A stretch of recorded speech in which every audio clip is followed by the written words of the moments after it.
Welcome back, YouTube. So let's just start by saying this. The industry is trying to brainwash customers with vehicles that are out of warranty that it's normal to consume mass amounts of oil. It's not. And they don't care.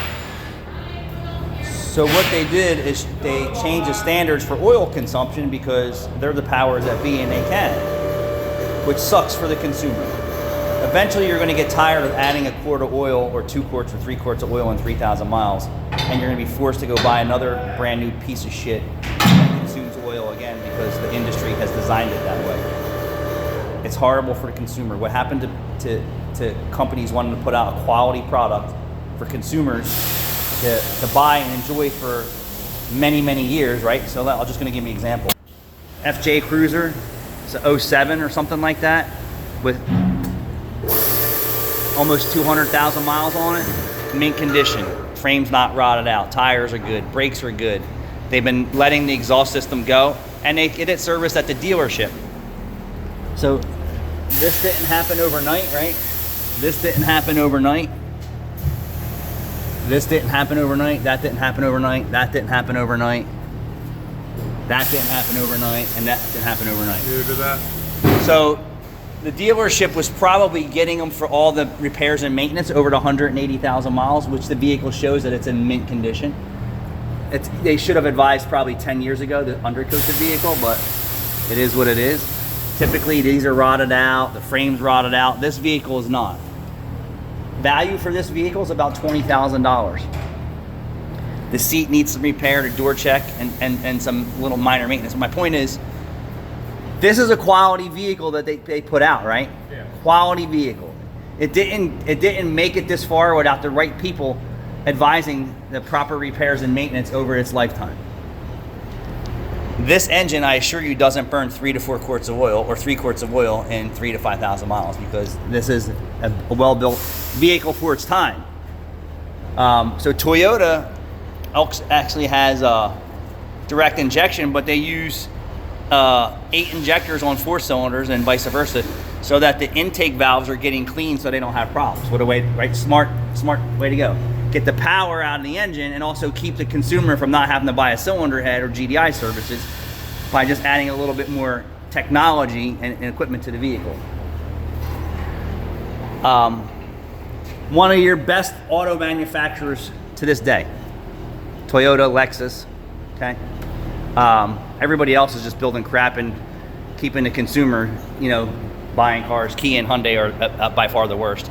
Now, Kia and Hyundai also, and I'm not classifying people, not classifying them all, because Kia and Hyundai and Genesis make, many different levels of class, but the technology in the cars is very similar.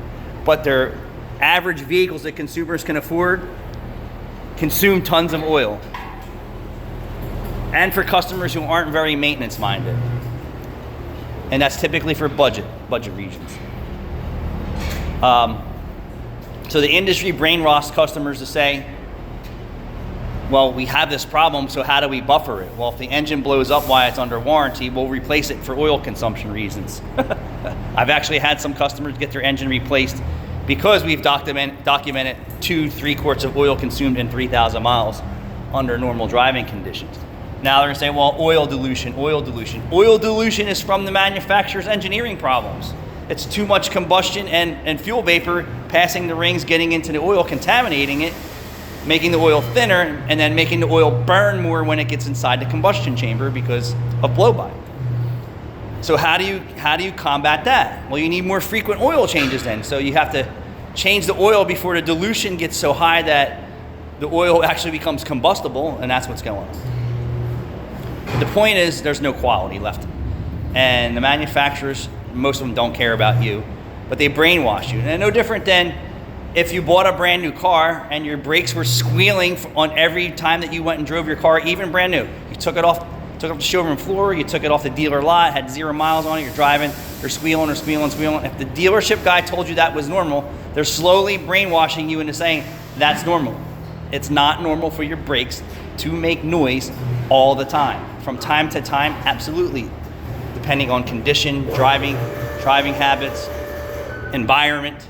So I was just having this conversation with my technicians that if customers complaining about brake noise, there's a reason why. You have to verify the complaint and say, okay, it is this. But if you just look at their brake pads and don't road test the car and verify their complaint and say their brakes are good, they're good in this fact that those are going to stop the car. But what about the quality part of it? You know, the customer doesn't want to hear grinding noises or vibrations or noises from out around drums and things like that. But I'm saying if the industry brainwashed you that it was okay, then now you're being trained to say that that's okay. And that's what the industry is trying to do is brainwash you into saying that it's okay for your car to consume tons of oil. It's not. The only way you can combat oil dilution is more frequent oil changes at a sooner time. Better quality gasoline, better quality oils. Your car is not designed to burn oil. Your brakes aren't designed to make noise every time you touch them. Don't be brainwashed. Thanks for watching.